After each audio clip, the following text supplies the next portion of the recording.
Hey guys, welcome to my channel. If you don't know me, my name is Christy. I am a stay-at-home mom living in Colorado. I have 3 children, 13, 2, and 4 months. If you can't tell from the mess behind me, the video today, we will be decorating our 15-foot Christmas tree.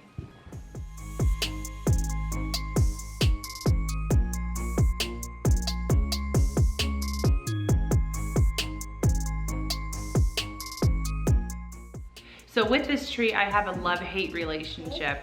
It's gorgeous when it's done. It makes our house feel so Christmassy, but it is a process to get it there. In this video, I am hoping to maybe give you some inspiration or tips and tricks that I have learned over the years to decorate this monster of a tree. So normally we decorate the Christmas tree in gold and red and green, which I love. It's beautiful. This year I want to change it up. We've been in that for about 3 or 4 years now. And so I went to the store today and purchased a bunch of new fun stuff. Burgundy, blue, and cream are going to be the colors on this year's Christmas tree. I am hoping it's a little bit more romantic and grown up. This is going to be the first year that we have a Christmas tree dedicated to the kids. I have so many homemade ornaments and I think they'll really get a kick out of having their own. I have my helper, Victoria. Are we gonna make the Christmas tree tonight? Yeah. Yeah, are we gonna make it very pretty? Yeah. Yeah, okay, let's go. Let's go. So I always start off doing the ribbon. There are a couple of ways to apply ribbon to the tree. My favorite way to do it is to like put it at the top and drape it all the way down to the floor and cut it, and then pinch sections and stick them into the tree throughout the ribbon dripping down, and it kind of creates like a little bubble. Another way that you can do it is cut a section of ribbon and twist it, make it look really pretty, and then stick it into the tree. That way you don't have to work with such a long piece of ribbon because that can definitely get hard. This year I've decided to use wire edged ribbon. I think it will be better because it will hold its shape for what I want versus if there's not that wire edge and something to keep it rigid, how you place it. Gravity might make it droop down a little bit and give it the shape that's not what you're looking for. So on this Christmas tree, I'll use both techniques. I think with the burgundy, I'm going to drape it down. It's a little bit more. And then this cream ribbon is really sparkly. I don't want it to be like overbearing. So I believe I'll cut the strips and place those in. This is generally the longest part of the Christmas tree. Last year, I think I spent 6 hours start to finish decorating the tree. So I'm hoping I can cut that at least in half this time. We can hang out on the beach without freezing. Yeah, isn't that amazing? In Christmas times, we'll be chilling and having a good time. Doesn't matter if the snow is falling or the wind blows and the rain is pouring.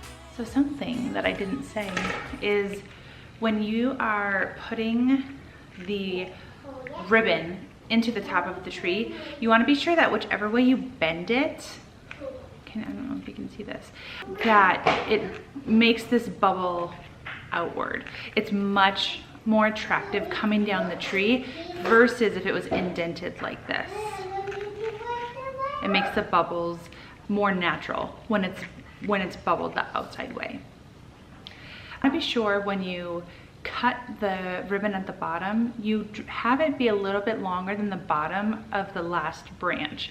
This is so when you are grouping it and placing that ribbon into the tree, it will take up some of that extra fabric that we left at the bottom. If you don't leave any, sometimes the ribbon can stop before it hits the bottom of the tree. When you get to the top and you're draping the ribbon at the start, you want to make sure that you really get it wedged well, maybe even wrap it around one of the branches, because you don't want the weight of the ribbon itself down your Christmas tree to pull it out from the top. And also when you're fiddling to trying to get it how you want it to look, you don't want it to come out at the top either. So see how it's like the hot dog fold? So then you'll just stick stick it deep into the tree. You see that? You just kind of bubble it. Just keep working your way all the way down. So it kind of gives it a look like this.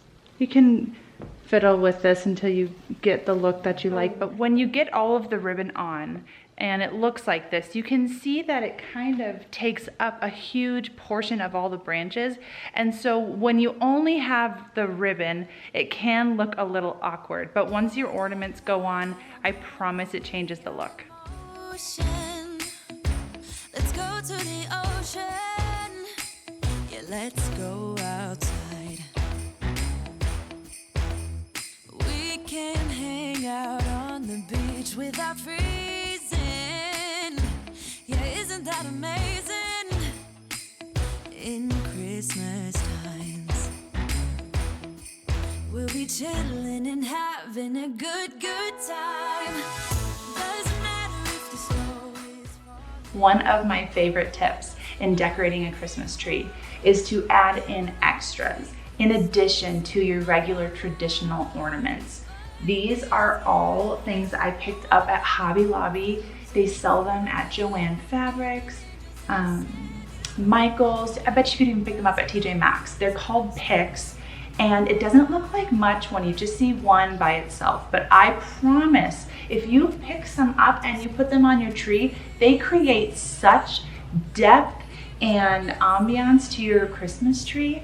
It takes it to another level. I love to pick things up that have texture and a varying array of colors.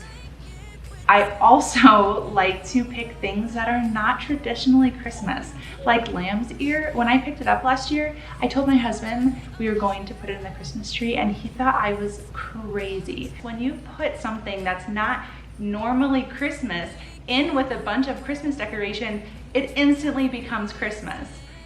Another tip I have is using larger objects than what you normally would think could go into a Christmas tree. So obviously my Christmas tree is huge. We've had it for several years, and one of the things that can happen to artificial Christmas trees is they bend at the base where they connect to the middle pole, and so that can lead to oversized gaps that our bald an ornament is going to cover. So my trick is to put oversized items into the Christmas tree.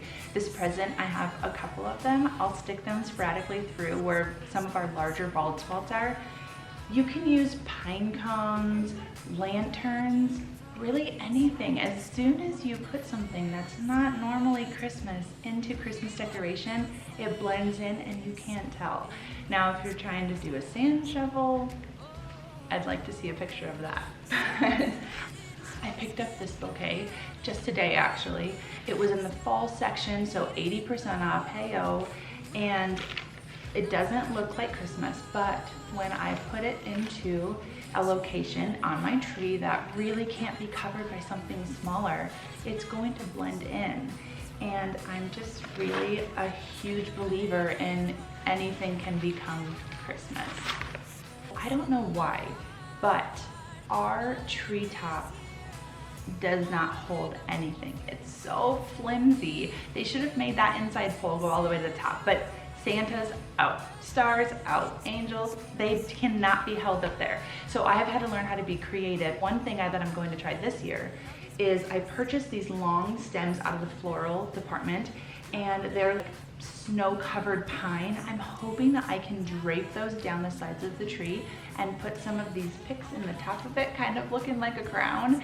And I'm hoping it will have such a presence that it will overtake, recognizing we don't have a tree topper on top. So here's an example of what I was referring to when you have a large hole in your Christmas tree and a regular ornament is not going to hide it. So right here, I don't know if you can see, it's a huge space. You can kind of see, I mean, there's literally no branches in there. So what I'm going to do is pick up this one, place it into the tree. Of course, you'll remove the sticker. A fall decoration in the Christmas tree, and it blends in. Wanna hang out with my friends and family.